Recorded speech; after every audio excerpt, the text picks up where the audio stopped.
নমস্কাৰ দৰ্শকসকল, আজি আপোনালোকৰ বাবে মই লৈ আহিছোঁ মুখ্যমন্ত্ৰী ডক্টৰ হিমন্ত বিশ্ব শৰ্মাৰ জাতিৰ প্ৰাণ সঞ্চাৰ কৰিব পৰা, জাতিক জাগ্ৰত কৰিব পৰা এটি ভাষণ। আপোনালোকে নিশ্চয় ইতিমধ্যে ভাষণটো ছ'চিয়েল মিডিয়াত শুনিছে, কিন্তু মই বিচাৰিছোঁ এবাৰ নহয় দুবাৰ নহয়, আমি বাৰম্বাৰ শুনিব লাগে এই ভাষণটো।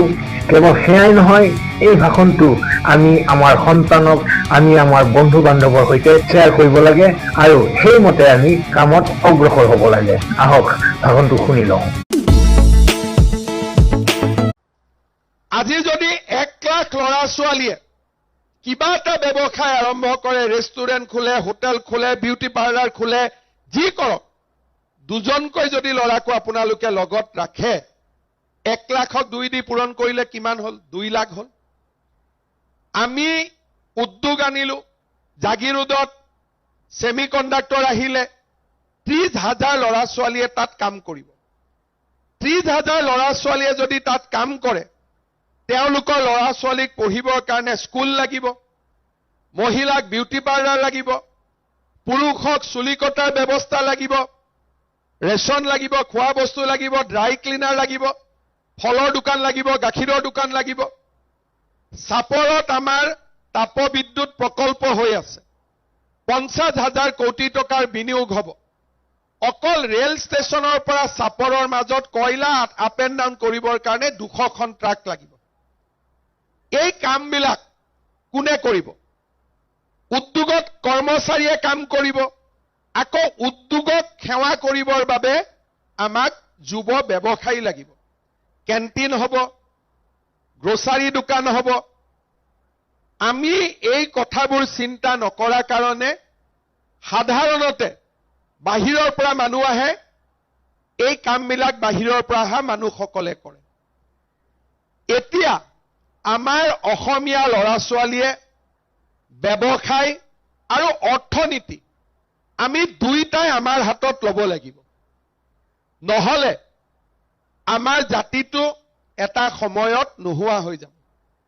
অসমীয়া ল'ৰা ছোৱালীয়ে আজিকালি 35 বছৰ নোহোৱালৈ বিয়া নাপাতে। ল'ৰা ছোৱালী জন্ম দিবই নোখোজে, ভুলতে যদি এটা জন্ম হ'ল আৰু। লাহে লাহে সংখ্যাটো আমি কমি আহিছো, আৰু আমি কি কৰিছো? মাটি বিক্ৰী কৰি কৰি কৰি কৰি আমি বাহিৰলৈকে আহি আছো। ধুবুৰীত আছিলো, বিক্ৰী কৰিলো, বঙাইগাঁৱত আছিলো, বিক্ৰী কৰিলো, ধুবুৰীত আছিলো, বিক্ৰী কৰিলো, দলগাঁও মঙলদৈত আছিলো, বিক্ৰী কৰিলো। আমি বাহিৰলৈকে ওলাই ওলাই গৈ আছো। কিয়? আমাৰ হাতত ব্যৱসায় নাই, অৰ্থনীতি আমাৰ হাতত নাই। তাৰ কাৰণে মাটি বিক্ৰী কৰি কৰি আজি অসমীয়া মানুহৰ হাতত মাটি নোহোৱা হৈ গ'ল।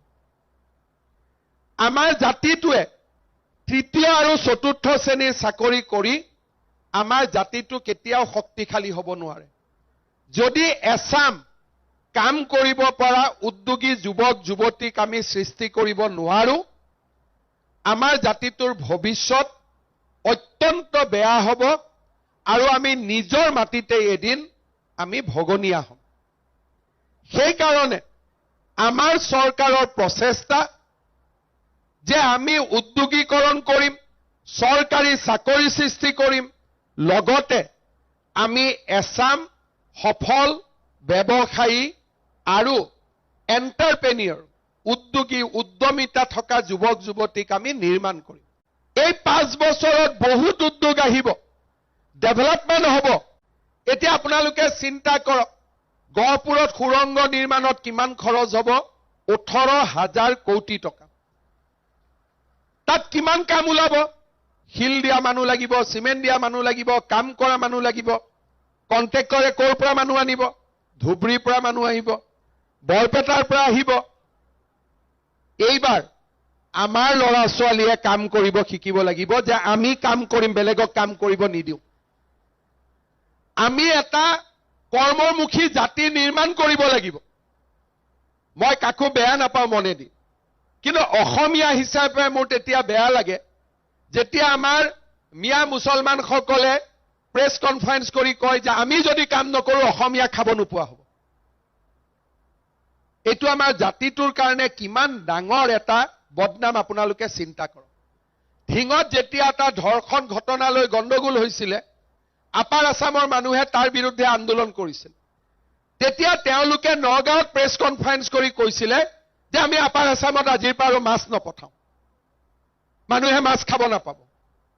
তাৰ মানে আপোনালোকে চিন্তা কৰক, যিবিলাক মানুহে এদিন বাংলাদেশৰ পৰা অন্ন বস্ত্ৰৰ সংস্থাপনত অসমত আহিছিল, এতিয়া তেওঁলোকে অসমীয়া কয় যে আমি কাম নকৰিলে তহঁতি খাব নোৱাৰ।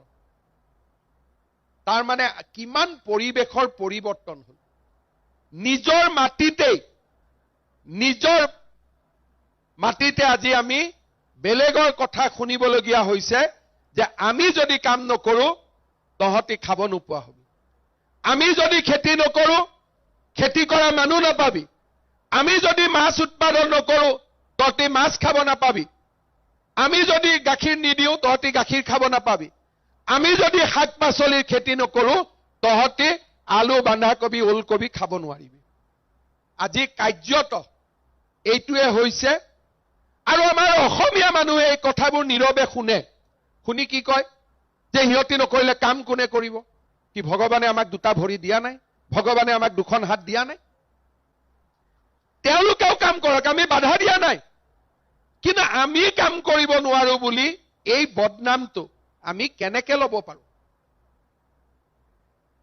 আজি আমাৰ তেজপুৰত 10ডাল 20ডাল লেচু গছ লগালেই আমি কিমান টকা উপাৰ্জন কৰিব পাৰো, কিন্তু আমাৰ অসমীয়া মানুহে আকৌ লেচু গছ কেইডালো তেওঁলোকক ভাড়াতহে দিব। ফলত কি হৈছে, মঙলদৈৰ পৰা যিসকল আহিব বুজি পাব যে মঙলদৈ টাউনত হিন্দুৰ কাম হৈছে খালি মাটি বিক্ৰী কৰা, কিনা মানুহ নাই। আমাৰ অসমত আজিকালি মাটি বাৰী হিন্দুৰ পৰা মুছলমানত বিক্ৰী হলে, মুছলমানৰ পৰা হিন্দুত বিক্ৰী হলে মোৰ পাৰ্মিশ্যন ল'ব লাগে। 100টা যদি ফাইল আহে 10টাহে হিন্দুৱে কিনা আহে, 90টা হিন্দুৱে বিক্ৰী কৰা ফাইল আহে। কাৰণ কি? আমাৰ লগত টকা নাই, ব্যৱসায় নকৰিলে টকা ক'ৰ পৰা আহিব? আমি গালি পাৰিব পাৰো, কিন্তু কাম কৰেতো কাম কৰেই।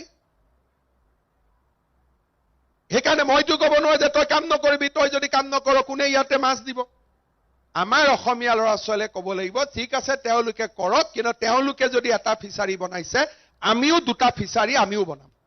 জয়াই অসম ক'লে কোনোবা জাতি বাচিব পাৰে নেকি?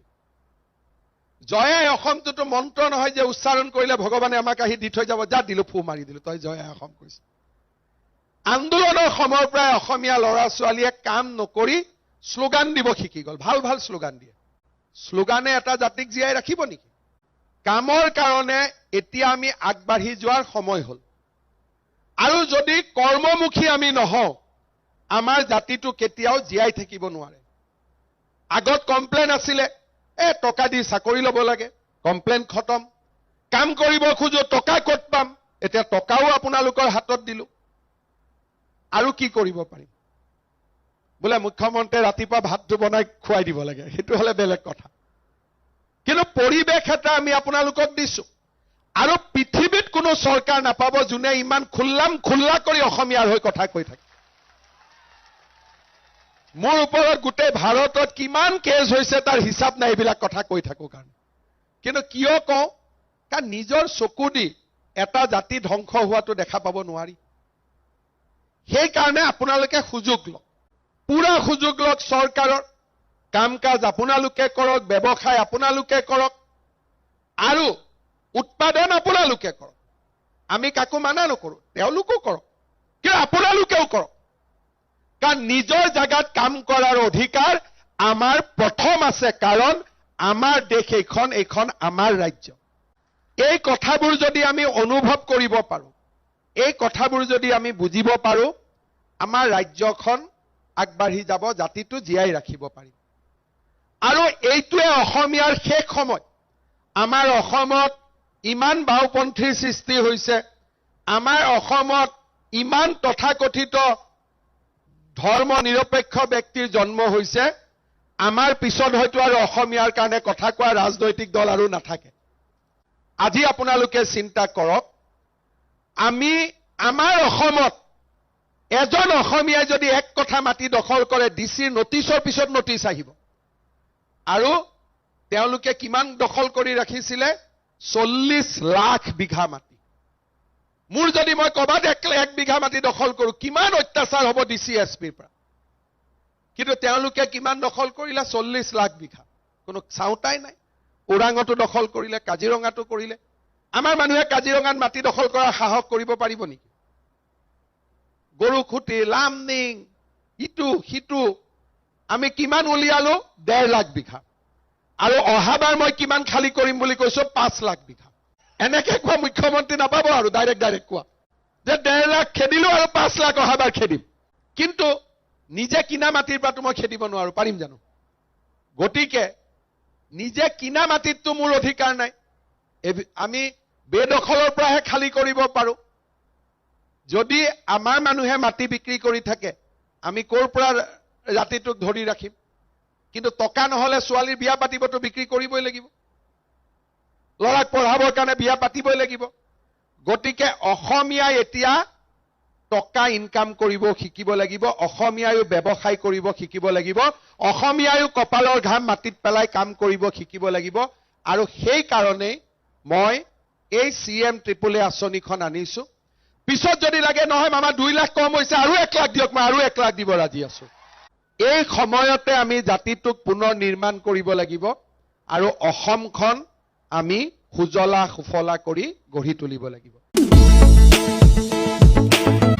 দৰ্শকসকল ভাষণটো আপোনালোকে নিশ্চয় মনোযোগেৰে শুনিলে শুনাৰ পিছত আপোনালোকৰ অন্তৰত কি চেতনা জাগ্ৰত হৈছে নিশ্চয় কমেন্ট বক্সত লিখিব মুখ্যমন্ত্ৰী গৰাকীৰ সুৰতে সুৰ মিলাই ক'ব বিচাৰো আমি কেৱল জয়াই অসম বুলি কৈ থাকিলে ভগৱানে আহি অসমখন ৰক্ষা নকৰেহি আমি হাতে কামে লাগিব বিশেষ বৰ্ণনা কৰি নাথাকো যদিহে আপোনালোকে মূল ভিডিঅ'টো চাব বিচাৰে তেনেহলে মই ডেছক্ৰিপশ্যনত লিংক দি দিছো তালৈকে ক্লিক কৰি চাব পাৰিব আজিলৈ এৰিছো ভালে থাকক কুশলে থাকক ধন্যবাদ